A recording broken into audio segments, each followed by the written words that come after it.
Oke, assalamualaikum warahmatullahi wabarakatuh. Di sini kami akan menjelaskan materi tentang perbandingan struktur biaya kapal, bulk carrier, tanker, dan container ship. Next. Di sini adalah anggota kelompok kami, yaitu terdiri dari Raffi Rabani, Naufal Albayaki, dan Muhammad Taufan Guntur. Next. Baik, di sini ada pendahuluannya yang dimana industri pelayaran merupakan bagian vital dari sistem logistik global. Lebih dari 80% perdagangan dunia diangkut melalui laut. Dalam dunia pelayaran, terdapat berbagai jenis kapal yang digunakan berdasarkan karakteristik kargo yang diangkut. Di sini ada tiga jenis kapal yang paling banyak digunakan. Yang pertama itu ada bulk carrier atau kapal curah. Yang kedua ada tanker atau kapal pengangkut cairan. Dan yang terakhir ada container ship, yaitu kapal kontainer. Masing-masing memiliki struktur biaya yang berbeda tergantung pada yang pertama jenis dan nilai muatan, sistem operasi kapal, infrastruktur pelabuhan yang dibutuhkan, dan yang terakhir tingkat resiko dan regulasi yang berlaku.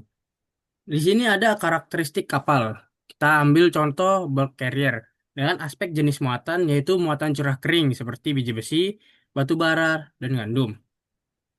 Desain kapalnya ruang muat besar dan terbuka tanpa alat khusus dengan fasilitas pelabuhan dan yang tidak memerlukan peralatan khusus. Sistem bongkar muatnya yaitu manual atau semi mekanis menggunakan grab dan conveyor. Biaya operasionalnya rendah, biaya pelabuhan yang murah, kecepatan rata-rata kurang lebih 12 sampai 14 knot, dengan fleksibilitas muatan yaitu rendah dan hanya cocok untuk muatan homogen. Resiko operasionalnya rendah, regulasi khusus yaitu standar SOLAS dan MARPOL, contoh trayek yaitu dengan contoh Australia Cina yang mengangkut biji dan eh, Indonesia India yaitu batu bara dengan kelebihan murah, efisien untuk volume besar. Kekurangannya yaitu proses bongkar lama dan tidak fleksibel. Selanjutnya akan dijelaskan oleh teman saya. Nah, untuk kapal bukir ini, di sini adalah penjelasan kapal yang dirancang untuk mengangkut muatan yang berupa curah atau barang padat dalam jumlah besar. Untuk jenis-jenis kapal bukir adalah mini bulker, handsize bulker, handmax bulker, pennymax bulker. Untuk kelebihannya, memberikan efisiensi pengangkutan, fleksibel dalam mengangkut muatan, biaya operasional relatif rendah. Untuk pun kekurangannya, kondisi cuaca, keterbatasan akses pelabuhan, pemeliharaan, dan keamanan. Next. Nah, selanjutnya untuk kapal tanker. Di sini kami akan menjelaskan satu persatu. Di mana kapal tanker itu adalah jenis kapal yang dirancang khusus untuk mengangkut muatan dalam bentuk cairan atau gas. Jenis-jenis kapal tanker itu adalah oil tanker, chemical tanker, gas carrier tanker, freshwater tanker. Untuk pun kelebihan dan kekurangannya adalah kapasitas besar untuk mengangkut bahan cair, dilengkapi dengan sistem keamanan tinggi untuk mencegah tumpah dan kebakaran, menopang perdagangan dan distribusi energi global. Untuk pun kekurangannya, risiko lingkungan yang tinggi terjadi kebocoran atau tumpahan, memerlukan prosedur keamanan yang ketat dan perawatan yang insentif, proses bongkar muat dan yang lama. Selanjutnya akan dilakukan oleh teman saya. Baik, di sini saya akan membahas tentang kapal kontainer. Di sini ada penjelasan. Tentu kita tahu ya, kalau misalnya kapal kontainer ini adalah pengiriman barang ke seluruh dunia menggunakan kapal kontainer, di mana di atasnya itu ada sebuah peti kemas.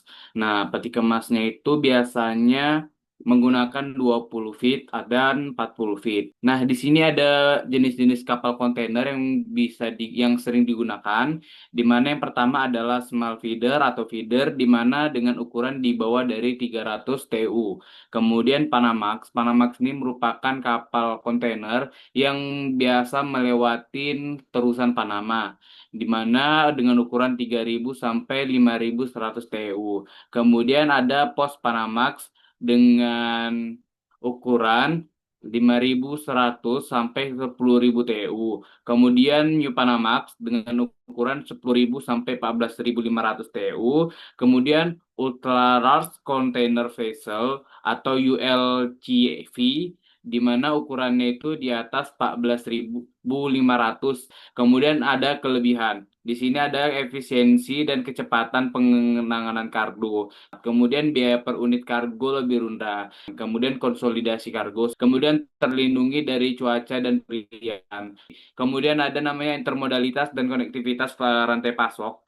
Kemudian adalah fleksibilitas kargo, di mana di sini terdapat kekurangan. Pertama adalah biaya modal dan operasional yang sangat tinggi. Kemudian ketergantungan pada infrastruktur pelabuhan yang sangat canggih. Kemudian masalah keseimbangan aliran peti kemas. Terus selanjutnya adalah dampak lingkungan emisi gas buang dan limbah. Dan yang paling utama adalah ballast water.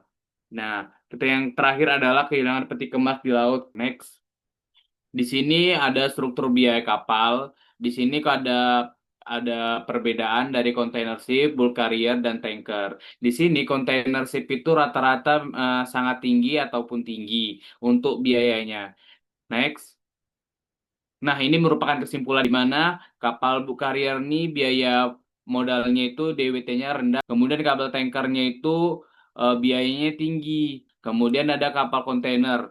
Biaya modalnya tinggi. Kemudian ada biaya operasional yang utama. BBM-nya ini merupakan biaya paling besar dari semua kapal gitu kan.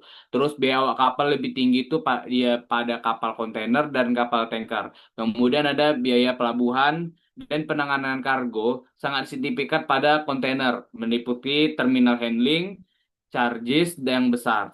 Kemudian faktor pendukungnya atau faktor pendorongnya untuk kapal tanker, beban biaya tinggi itu terkait kepada regulasi. Kemudian kapal kontainer itu terkait memiliki biaya seperti relokasi peti kemas kosong. Kemudian kapal bulk carrier memiliki biaya pemeliharaan yang berpusat pada integritas kargo.